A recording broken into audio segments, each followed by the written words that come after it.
आप सभी को प्रभु यीशु मसीह के मधुर नाम में जय मसीह की। परमेश्वर का वचन कल हमें निर्गमन 23 और उसके 22वें पद में समझाया था कि तेरा शत्रु मेरा शत्रु होगा, तेरे द्रोही मेरे द्रोही होंगे।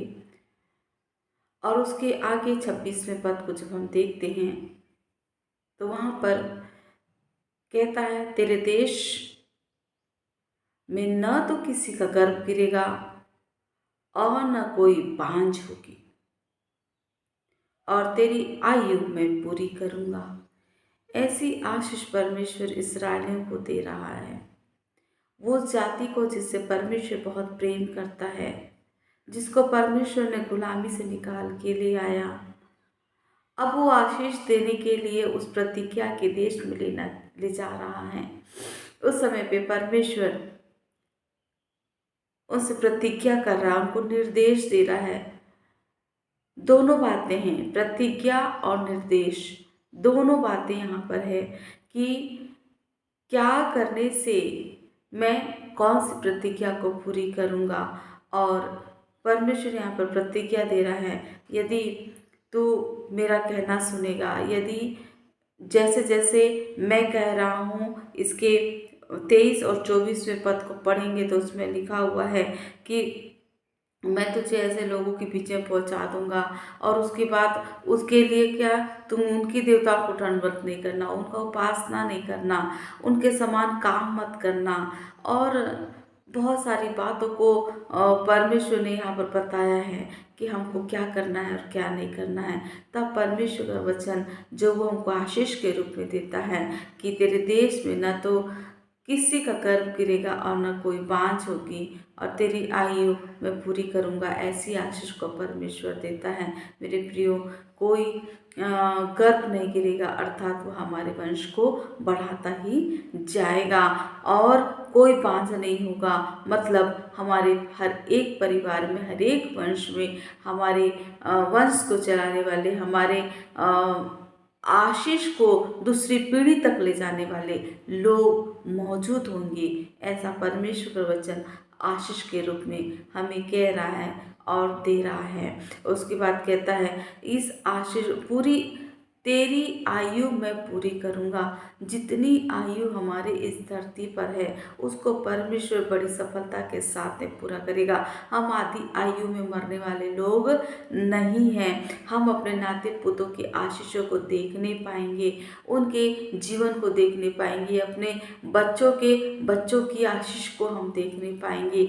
ऐसा परमेश्वर का वचन हमें कह रहा है, क्योंकि जब लंबी आयु होगी तो हम ये सब देखने को पाएंगे, क्योंकि हमारा परिवार तो भरा पूरा होगा, क्योंकि यहाँ कोई बांझ नहीं होगा, ना हमारे परिवार में, हमारे लोगों के बीच में कोई गर्भ गिरेगा। इसलिए हर एक आशीष को देने वाला परमेश्वर बाँह फैला के कहता है, मेरे पास आ जाओ, मेरे पास आ जाओ। जब 27वें पद को पढ़ते हैं उसमें लिखा है, जितने लोगों के बीच तू जाएगा उन सबों के मन में मैं अपना भय पहले से ऐसा समाऊंगा कि उनको व्याकुल कर दूंगा, और मैं तुझे सब शत्रुओं की पीठ दिखाऊंगा। कितनी बड़ी आशीष परमेश्वर ने दिया कि यदि हम परमेश्वर के कहने के अनुसार चलें, उसके चाल चलन में चलें, जो वो कह रहा है 24वें पद में, उस पद के अनुसार हम अपने काम को करें, तब परमेश्वर हमको ऐसी आशीष देगा कि जहाँ भी हम जाएंगे, हमारे जाने से पहले परमेश्वर उनके मन में हमारे डर को समवा देगा। वो हमसे डरेंगे कि जैसे जब राहब के पास में लोग गए तो वो जान गए कि ये परमेश्वर के लोग हैं, और वहाँ के राजा लोग भी डर गए और उनके मन में डर को समवा दिया परमेश्वर ने। इसलिए वो राहब ने उनकी मदद की। राहब ने उनकी मदद की कि उसने बोला कि मैंने सुन रखा है कि तुम्हारा परमेश्वर किस प्रकार के कामों को करता है। और भी बहुत से उदाहरण हम देखते हैं, जब जब इस्राएल जाते थे, जहाँ से गुजरते थे, लोग उससे डरते थे, क्योंकि परमेश्वर ने उनके लिए अद्भुत मार्ग को तैयार किया। परमेश्वर ने उनके आगे आगे अपने दूतों को भेज दिया और खुद भी अग्नि के खंभे में और बादल के खंभे के रूप में उनके साथ में चलते फिरते रहे। तभी तो वो आश्चर्यकर्म होता रहा और लोग इस्राएल से उससे चलते और डरते रहे।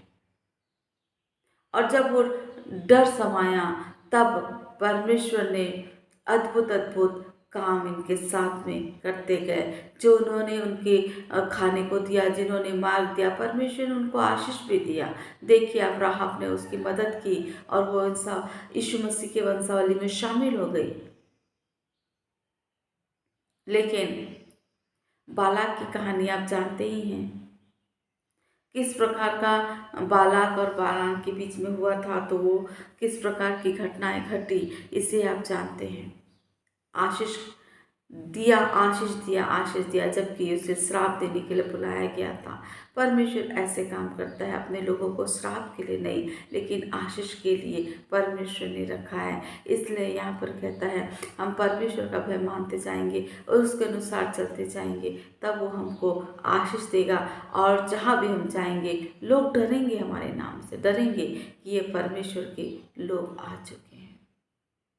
परमेश्वर हम सब की मदद करे कि हम परमेश्वर की आज्ञा के अनुसार चलें, उसके अनुसार जीवन बिताएं। और परमेश्वर विशेष करके जवानों के लिए प्रार्थना करते हैं हम, क्योंकि जवान अपने जवानी के दिनों में आलसी ना बना रहे, लेकिन निकम्मा ना बना रहे, लेकिन वो परमेश्वर का डर और भय में चलता रहे और अपने जवानी को तुच्छ न समझे, ऐसे ही ना गंवा दे, लेकिन वो काम काज और परमेश्वर के कामों में लग जाए, ताकि वो भी इस आशीष को पाए कि वो जहाँ भी जाए वो देख करके लोग डर जाएं कि ये वो लोग हैं जिसके साथ परमेश्वर पूरे समय रहता है।